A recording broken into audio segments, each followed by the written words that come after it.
سلااوڕێ چاوڕێیان هیوادارم باش بن، سەلامەت بێن، تەندروست بێن لە هەر شوێنێکی دنیا هەن. لەم کورتە لایڤە زۆر بە خێرایی وەڵامی چەند پرسیارێک دەدەینەوە، باسی گرنگی ئەو دۆسیە یاسایی ئەمریکاش دەکەین. لەبەر چ گرینگە؟ تاوەکو ئێستا هاوشیوەی هەبوو یاخود نەیبوو.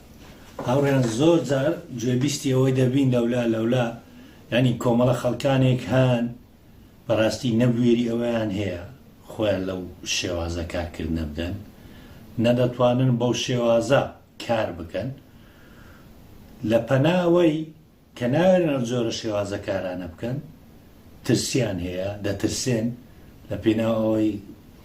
مەعەبایەکی پارتی بکەن یان بستنەوە کوردستان بە شەکەوانەی لە ئەوروپانە دێن ڕەخنەما لێ دەگرن. ڕەخنەکانیشان زۆر ناواقعیە، ڕەخنەی واقعی لەسەر تەپڵی سەرمان زۆر ئاساییە. بەنمونە هەر لەو پەیجەی ئێستا کە هەمە قسەی تێدا دەکەم، کابرایەک نووسیتی دەرە قسەکانتان هەموو درۆ دەرچوو. باشە کاکە ئەمن باسی کەسێک دەکەم کە ڕاوێژکاری یاسایی 3 سەرۆک کۆماری بووە لە ئەمریکای، لەگەر 6 سەرۆک کۆماریش ئیشی کردیە. هەر ئەو کابرایە نوێنەری ئەمریکا بووە لە ناتۆ لە بۆ گفتوگویەکە، زیاتر لە 100 وڵات لە دۆسیە تایبەت نوێنەرایەتی ئەمریکا کردیە. بەدەنگ و ڕەنگی خۆی دێ قسەی دەکا دەرێت دۆسیەی شنگال بەڵگەی تەواومان لە دەستدایە پارتی دیموکراتی کوردستان تاوانباری سەرەکیە. کابراتی لە کۆمێلۆمە دەنووسی دەرێت درۆ دەکەی. های دەماخ مێشکت بینەوە سەرەخۆت. ئێوە قسەی من نییە، قسەی کابرایەکی ئەو هەموو پلەی هەبووە لە کەناڵەش قسەی دەکا کە کەناڵی ڕسمی دەوڵەتی ئەمریکایە، حکوومەتی ئەمریکایە، کە زیاتر لە 50 زمان بە هەمان کەناڵ ناویانێ وجودیان هەیە. هەر ئەو راپۆرتی ئەمن دامنایە بە 50 زمان دەتانی بیبینی. پێش ئەوەی بڵاو بکرێتەوە ئەو راپۆرتە، وەزارەت خارجی وشە بە وشەی تەحقیق دەکە، ئەوجە بڵاو دەکرێتەوە. کەچی کاتیشم هەتی لەو من دەرێت درۆی دەکەی. جامە خەمیەوەم نییە، ئەو کابرای هیچ کێشەی نییە لەبەرەوەی عەقڵی تێگەیشتنی ئاوایە. بەڵام خەڵکێک دەبینم خۆت پێ ڕۆژنامە نووسە. مەسرور بارزانی چیتە ئەمریکای چاوپێکەوتنی کردی لەگە وەزیر خارجی تڕ بەنامە لۆ من دەنێری، خۆی پێگاس ڕۆژنامە نووسی سەرگەورەی ئەوەن دەشا. ئەوە لۆ نەگیرە ئێکورهای مێشک ئەتو خۆ لە من باشتر دەزانین ڕۆژنامە نووسی بە حیساب تێگەویشتی لە ئەمریکای دیبلۆماسیات شتە چکەیە، دادگا و یاسا شتە چکەیە. هەر هەمان کابرا باش دەزانی لە من و لە تو زیاتر دۆنالد ترامپ مانگێک پێش ئێستا دۆسیێکی یاسایی دۆڕات لە مەحکەمەی غەرامە کرا. ئێستا دۆسیێکی کەشی لەسەرە بۆ کاندیدیشە لە بۆ سەرۆکی ئەمریکای. ئەیلۆ دۆنالد ترامپیان نەگرت جەلاب، ئەیلۆ بیر ناکەیەوە. باشە چۆن لێکدانەوەت نەکرد لە بۆ ئەوەی چێناری وەکو سەرۆکی ئەفغانستان بانجیان کردی و پشتەملی دەگرن ئاخر ئینزاریان دایت. دوو لە دیبلۆماسی شتێکی جیاوازە، دەچی بانگێشتی دەکەن. پێشتر ئەمە بڵاومان کرد و بانگێشتیان نەکرد بوون. لە داڤۆس سکرتێری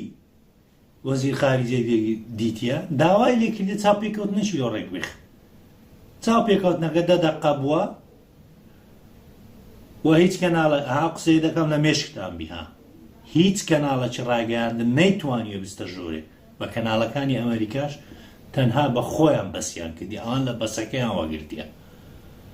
ئەوەی لە کوردستان 24 دەتان دیت، ئەوە کوردستان 24 نەبوو مایکۆ چوو بیتە ژۆرێ، ئاوانیە چاوپێکەوتنی ڕاستەوخۆ بیگواستەوە. ئەوە بەسی ڕاستەوخۆی نە وەزارەت خارجی ئەوان دەچن لە بەسەر ڕاستەوخۆیەکەوە، یعنی من توش مافمان هەبوو. پاشان هاوڕێیان یعنی ئینسان زۆر گرینگە بیر لەوەی بکاتەوە یان ئەوە هەڵبسەنجێنیتن چۆن گروپەکی کورد توانیان قەنەعات بە گروپەکی باڵای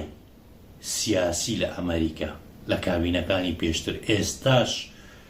یعنی ئەوانەی کە لە ناو دۆسیە سکاڵایەکە نەشان بەشانی کۆمەڵە کورد ڕاوەستانە لە ناو ئەوانە مەچی ئامێدی و دەستگای تەفدا پرێس بەڕاو کە پارتی و یەکێتی خاون دەبینن یەک چاوپێکەوتنیان لەگەر بکە یەک علاقەیان لە بە ملیۆن سەرف دەکەن علاقەیان لەگەریان هەبیتن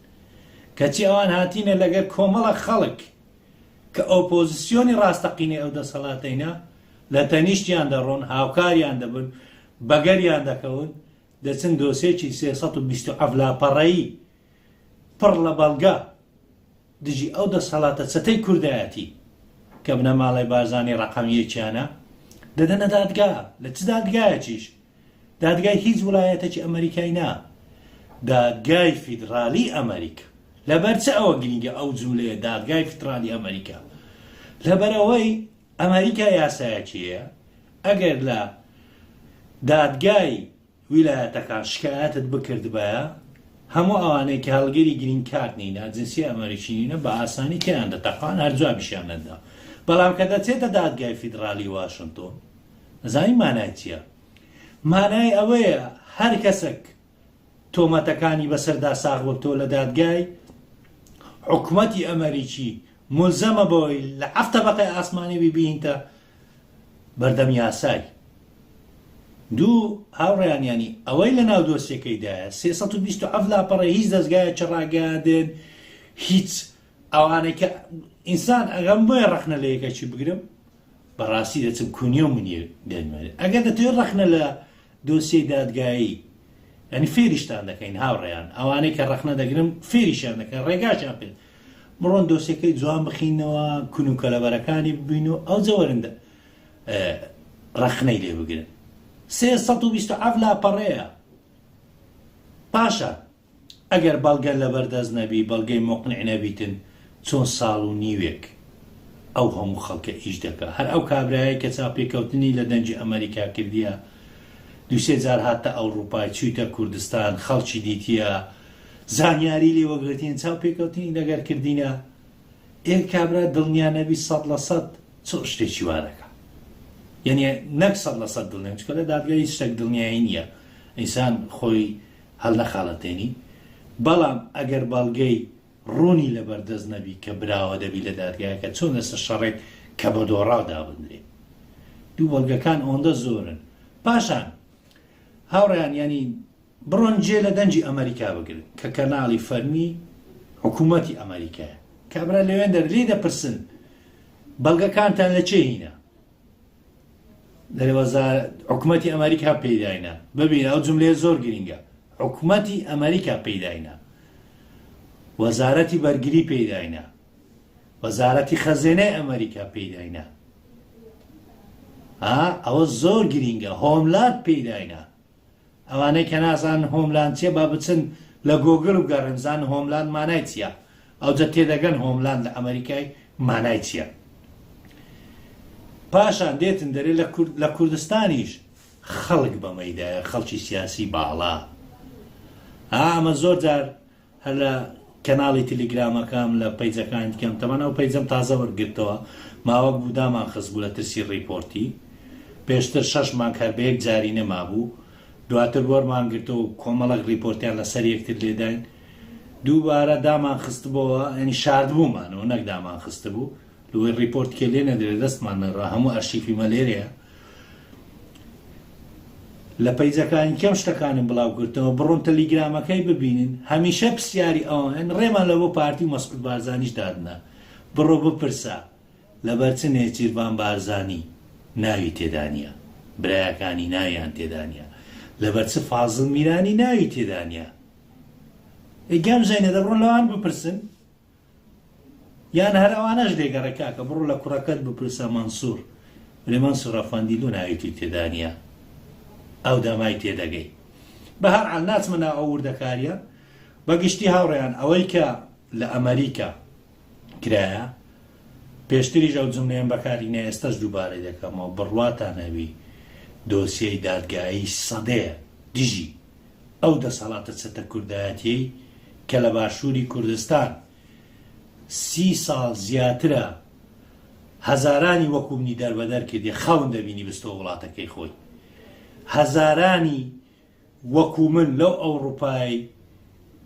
سەدان شەقی بەدەست ئەو دەسەڵاتەی خواردیە هەزارانی وەکو من لەو کوردستانەی ناوێری فزە بکە لە تشتی ئەو دەسەڵاتەی سەدان هەزار مامۆستا و موچەخۆری کوردستان چەند مانگە نیوموچە و موچەیان لەژێر دەستی ئەو دەسەڵاتە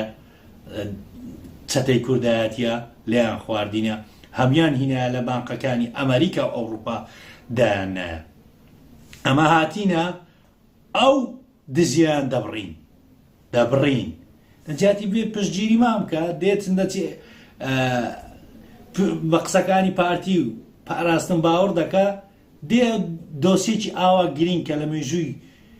حکومڕانی دەسەڵاتی چەتەکانی کوردایەتی لە هەر چوار پارچەی کوردستان بە هەموو حیزبەکانیانەوە بەقەدەر ئەو دۆسیەی ماندیان ناکە قووتیان دەگری قووت یعنی ئەو پارەی لە منوتیان دزیە هەر هەمیان لێ دەستینی هەر هەموو یعنی معقولە کچی یەکێک لەو بنەماڵەیەی تریلیۆنی هەبی تریلیۆن لە ئەمریکای ئێتوژنانت نەبی بە فری لە خەتبی بێ قسەش بەمە بکری هەی مێشکت بینە و سەرە خۆت کاکە پاشان ئەمە ڕێگایەکی یاسایی و ئاساییمان گرتی تەبەر دۆسیەکمان دروست کردیە لە دایکمانە دادگای لە دادگا بردمانەوە بردمان و نەمان بردووە ڕێگایەکی مەدەنی و گرتیتمانە بەر بەڵام تو لە ئێستاوە مێ بیرەوەی بکەوە چۆن دەکرێت ئەو خەڵکانەی لە پشت ئەو دۆسیینە ئەو هەموو باگراوەندە ئیداریە لە دەسەڵاتی باڵای ئەمریکا ئەو هەموو باگراوەندە سیاسیە لە دەسەڵاتی باڵای ئەمریکا هەیبووبی بێتە ناو دۆسیە قسە نەکە بزانی دەدۆڕێنی یان پاشان تخوا عیب نییە ڕۆژنامە نووسبی نووسەربی تێگەیشتی بووی باسی خەڵکی گشتی ناکەم کە بەشێکیان هێشتا تێگەیشتنیانێ لە بۆ وەزعەکەی لەبەرەوەی ئەوەی کە ئێستا ڕوویدایە وەکو وتم دۆسیەی سەدەیە دژی ئەو دەسەڵاتی یەکەم جارە شتێکی بەرامبەریان بە قەومێتن کە هەم مەدەنی هەم یاسایی هەم جینایی دژیان بی و جگە لەوەش کەسی باڵای دەسەڵاتی سیاسی لە ئەمریکای دژیان ڕاوەستاویتن ئەو ئاسان نییە خەڵکێکی ئاسایی بە ئاسانی هەزمی بکە جاران هەروە بوو کە دەستمان بە چاڵاکی کرد دژی ئەو دەسەڵاتەی ڕووبەڕۆ قسەمان پێدەگو سەدان کەس کاکە وەکووا دەبیتن یعنی ئەمن هەر لە بۆ خۆم نمونە لۆتان دەینمەوە وشەیەکی کۆنی شاعیرێکی بەناوبانجی کوردم پێش 73 ساڵ پێش ئەوڕۆ بەرامبەر بە دەسەڵاتدارانی کورد بەکاری هینەیە ئەمن دووبارەم کردەوە کابراهات دەی و کاکە جنێو دەدەی مفتی پێنجوینی ڕۆشنبیرتە یا ڕۆشنبیرەکانی ئێستامان کەوانەیە هەموو دەستی دوی دەسەڵاتن چیهانیان ڕۆشنبیرترن ئەمن چیمە لە ناو شعرەکانی شاعیری گەورەی گەلەکەمان مفتی پێنجوینی جوملەکەم دەرینایە ملپان 73 ساڵ پێش ئێستا مفتی پێنجوینی بە دەسەڵاتی سیاسی کورد دەرێ ملپان کەچی کاکەماتی دەرێ جنێو دەدەی ئەنگۆ جنێو دەرن ئێکاکە تو ڕۆشنبیرتر بوویان مفتی پێنجوینی نەبەبنوبە نەبەت و بەقەدەر ڕەبعی مفتی پێنجوینیمان پێ ناکرێت لە ڕێزمان و ئەدەبی زمانی کوردی جا هەمیشە مەبەستم لەو قسەیەتی هاوڕێیان شتی نوێ کە دێتە پێش لەبەرەوەی پێشتر سابقەی نەبووە ئاساییە خەڵکی ئاسایی تێنەگا بەڵام ئەوەی ئاسایی نییە ئەوەی کە خۆی پێ ڕۆشنبیرە ئەوەی کە خۆی پێ ڕۆژنامە نووسە نابی لەوەی بکاتەوە کارێکی مەدەنی دەستی پێکرایە چۆن توانیان ئەو میکسە لە نێوان کۆمەڵە کەسی کورد و ئەمریکی ساڵ و نیوێ خەریکی بن دۆسیەکی یاسایی بدەنە دەسەڵاتی باڵاترین دەسەڵاتی دادگایی لە ئەمریکا کە دەسەڵاتی دادگای فیدرالیە بۆ دەتوانم بڵێم لە هەموو دنیاش هاوڕیان هەر ئەوە دەرئەنجامەکەی ئەوە نییە ئەو دۆسیە کۆتایی پێبێ بە براوە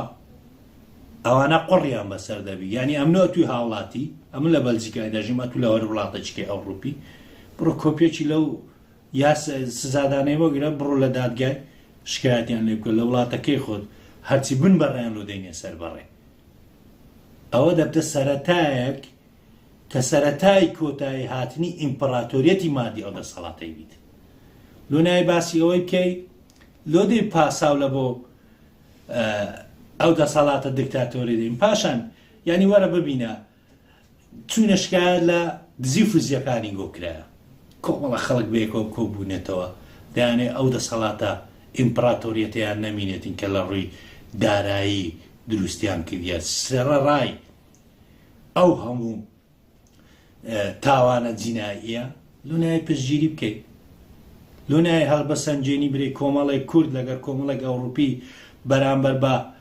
گەورەترین زاشی کوردایەتی کە دە بنەماڵی بارزانانی ڕاوەستاینە لۆنای ئەوەی هەڵبسەنجێنی لۆنای ئەوەی هەڵبسەنجێنی کە خەڵکی کورد چۆن توانی دەستی بگاتە ناو فەزای باڵای سیاسی و قەزایی ئەمریکا من لێرە هەر ئەوە کۆتایی پێدەینم دوو خاڵی تکە باز دەکەم ئەوە وەکو زانیاری وەرگرن یەکەچیان هەر بەڵگەشتا لۆ دادنێم ئەوەی تریش لە کاتە چکەدادێن چکە ئێستا گونجاو نییە ئەوڕان یەکێک لەوانەیە کە ناوی لە ناو دۆسێکەی هاتیە ناوی ئینتیفاس قەمبەرە ئینتیفاس قەمبەر عەرەبێکە پێشتر لەگەر ئەحمەد چەلەبیدا بووە هەتا ئەحمەد چەلەبی مابوو پیاوی ئەو بوو ئێستا بوویتە پیاوی بنەماڵی بارزانی بڕۆ سەری تویتەرەکەی بکەن وەکو کادیرێکی پاراستن وایە یعنی ئەو کابرایە لە ناو دۆسیەکەی ناوی بۆ شێوازە هاتیە لە هەموو دنیا ڕێکخراوی مەدەنی ڕێکخراوی خێرخوازی پارە لە بۆ ناوچەی لێ قەوماڵ دێنیت ئەو کابرایە لە کوردستان و پارەی لۆ چووە ئێستا خاوەنی 100 ملیۆنە و یەک دنیا ڕێکخراویە جا لە ناو دۆسیەکەی تاوان لە ئەمریکای هاوڕێیان وایە هەر کەسێک سکاڵایەکی دیش بکرێ پۆستی فەرمی هەیە لۆی دەستە ماڵەوە پێی دەرێ ئەوە پۆستەکەتە فرانکە ڕۆژ وەرە ئامادە بەیان پارێزەرەکەت بنێرە ئینتیفاس قەمبەر لەبۆی چووە لەگەڵ ڕووبار سندی هەردووچیان ئامادە نەبوونە جواب دەنەوە ئینتیفاس قەمبەر نووسیتی تکایە لە کۆبوونەوە هەر شتێک دادەنێن دواتر وەڵام دەدەمەوە تاوان دووجار لەیان چوو هەردوو جار لەوێن دەرێ مەبەستم چیە لەو خاڵەی بڕۆن زانیاری ڕستمی لە ناو وێبسایتی دادگای باڵای ئەمریکا دەربینن لە کۆمێندا پاشان هاوڕێیان ئەگەر دۆسیەکە ئاوا گرنگ نەبایە خێرە مەسرور بارزانی چۆ کۆمپانیایەکی زەبەلاح گرتیتی 2750 پارێزەری لە بۆ خۆی گرتیە هەر مەرعەبایەکی ئەو کۆمپانیایە بەس سڵاوەکی وان یەک سڵاویان ملیۆن دۆلارە لەبەر چ لەبەرەوەی دەزانێت قوڕی بەسەری بووە پاشان یەک نکتەی تێدا نۆ دەجێڕمەوە کەوە لە ئێستا کاتی نییە بڵاوی بکەینەوە زانیاری ورد و دەقیق دوێنێ سەعادەی بەیانی مەسرور بارزانی کۆبوونەوەی هەبووە لە بینای پارێزەرەکانیان ئەو کابرایە کە پۆز دەبە لە بۆیان چۆ لەبەر دەرگای ڕاوەستایە چاوە زانیتی لێوێندەرە زا مەسرور بارزانی بزانە ئەو کوزانرا چویە لێوێندە سەعادەی بەیانی کۆبوونەوە تەیە کۆ کابرایە چوێندەر کابرا چی تێوێندەر تەمان لە ئەوڕۆپایاندا گیاسە و ڕێسایەت ناتوانین بیشتێنی سکوریتێکە پێی گوتێ چ دەکەی لێرە وتی کابراایەک دێت ئێرە بە پێی یاسا و ڕێساکانی ئەمریکا و مافەمێ و پۆستەی دەدەمێ ئەوانی زۆر بە گەینجاوە نەگەی شتێکی نیە لە ئەمریکای ماوەشی پێ چووە کابراایەک بە زلی کوردی هاتیە ئێستا ناوەکەش دەزانین بە زارێ باسی ناکەی ینی بە ڕوخساری بە کوردان چووە چۆ لەوێندەر سکوێریتەکانی ئاگادار کە تۆ نابێ و کابرایە لێرە بی هەڕەشەیە لە بۆ سەر مەسرور بارزانی ئیتر پۆلیسیانی نایە کابرایان دوور خستەوە کابرا هاتی لەبەر دەرگای ڕاوەستایە ئەو دەما هیچیان پێ ناکرێت مافی خۆیتی هەتا دەوری سەعات 45 دقە تاخیر بوو لە تشی ئەو کابرایی بەس دۆی پۆستەکەی نەداتە دەستی لەوێن دەربووە جا هاوڕێیان یعنی هەندێک شتەیە گرینگە ئینسان تێگەیشتنی هەبی خوێندنەوەی لۆ هەبی کەکە ڕەخنە دەگری وەڵا پێم خۆشە ڕەخنە بگری ڕەخنەکەت واقعی بیت وەڵا دەمە زمانم ناسوڕێ بەڵام ئیتر چ دەکەی ڕەخنەکان ناواقعیە بۆیە مەبەستم بوو لێرە ئەو کورتەیە باس بکەم گرنگی ئەو دۆسیەی هێندە گرینگە بەقەدەر هەموو حیزبە کوردستانیەکانی هەر چوار پارچەی کوردستان نەیانتوانیەوە ئەو شەڕە یاساییە مەدەنیەی لەگەر بنەماڵی بارزانی بکەن کەچی کۆمەڵە کورد تۆ توانیتیان دەسەڵاتی باڵای ئەمریکا کەسانی باڵا دەسەڵاتی سیاسی ئەمریکا بێنەگەر خۆیان بەیەکەوە دژیان ڕابوەست دەبی پارتی یەکێتی لەوە تێبگا چۆن کرا ئەو شێوازە و هەموو ئەو پارە پولەی سەرفی دەکەن ناتوانن کۆمەڵە خەڵک ڕابگرن هەرچەندە ئەزیەتیان بدەین پەیوەندیەکانیان فراوانتر دەبیت دەستە شوێنی بەرزتر دائیمەن ڕێگای نوێتر بەکاردێن ئەمە بەشی یەکەم بوو کەم مەبەستم بوو باسی بکەم هەرچەندە داوای لێبوردن دەکەم زۆر دوور و درێژشم کردەوە نیازم وانە بۆ ئەوەندە درێژ بیتن بەڵامی تر باشی دووەم هاوڕێیان ئەوە نزیکەی 3 ساڵە کۆمەڵێک برادەر و بەشەکی لە کوردستان بەس بە تایبەت ئەو برادەرە نزیکانەی خۆمان کە ئاگامان لێە بەڕاستی بەدەست کۆمەڵێک چەتەی دەستی دووی بنەماڵەی بارزانی لە ڕووی ئەلکترۆنیەوە کەس ئەمەی ئەوەندەماندی نەکردی یعنی وەک یاری تۆمجێریمان لەگەر دەکەن ئێمە شەمان یاریمان لەگەر دەکردنەوە ئەوڕۆپەی جیهاندا دەخست بینی پەیزشکمان دەکردەوە دوی کەمان دەکردەوە سێی کەمان دەکردەوە جا بە درێژایی ئەو 2 ساڵ و نیوەی زۆر پەیج و ئەکاونتیان پێداخستین ئەکاونتەکەمە بوو ئیمنی شخصی نزیکەی لە ساڵی 2011 هەمە زۆربەی ئەرشیفم لەوێن دەردایە هەردایە خستبوونەمە و ساڵێک بوو ئیتر ڕێگایەکی یاساییمان دۆزیتەوە بە پێی یاسا و ڕێساکان هەمومان هیناوە یعنی لە 2 ساڵ و 3 ساڵی ڕابردوو هەتاکو ئێستا چەندیان پێداخست بووین ئەوان بە جوملە دایان دەخست ئەمە بە مفرەد دایان دەخست ئەمە بە جوملە هینامانەوە جا ئەوە سەرکەوتنێکی یەکجار گەورەیە بەرامبەر بۆ دەسەڵاتەی لە ڕووی ئەلکترۆنیەوە ئەو هەموو پارە پولە دزراوی ئەو کاکەیە کە ئێستا قسەبان پێدەرێت لە کۆبێت پارەی ئەو کابرایە دەچی دەخاتە ناو قورجی کابرایەکی عەرەبی هاکەر لە هەولێرە های لایف دەژیتر لەسەر حیسابی سەپۆرتی تولۆ بنەماڵە دز و جەردانە داهات جومی سەرەمای دەکرد لە ڕووی ئەلکترۆنیە سەدان معاشی ئەو کاکەی کە جوێنمان پێدەدا ئەو دادەیە کە بەناوی فەیکەوە یان ئەو دەستە دوانەی دەسەڵات کە ماسچیان بەستایە دێن شەڕی لابەلامان توش دەکەن شەڕی دەرونیمان توش دەکەن شەڕی جەستەییمان توش دەکەن کەچی لە بندەسەڵات هەموو پارەی وەردەگرن دێتن خزمەت بەو دەسەڵاتی دەکە بەڵام ئەمە چ دەکەین بە یەک شەوی هەمووی دەینینەوە ئیترەوە ڕێگایەکی زۆر یاسایی بگرتمانە بەر و هەروەها لێرەشەوە داوا لە هەموو کەناڵێک هەموو پەیزەکە هەموو دەستگایەکی ڕاگەیاندن دەکەم ئاگاداری ئێمە بکاتەوە چەند ڕیپۆرتت لێدرایە چەند پەیجت داخرایە 2-3 زۆر گرینگە لینکی پەیجە کۆنەکەت کە ڕۆیشتیە و ئەو ئیمێڵەی هەموو کۆپیڕایتەکانی نووچوە هەمومان لۆ بنێرە بە فایلەک ئەمە دەتوانانی ئیشی لەسەر بکەیت لە بۆتە بۆی من زیاتر درێژی ناکەمەوە کاتێکی خۆش ماڵ ئاوە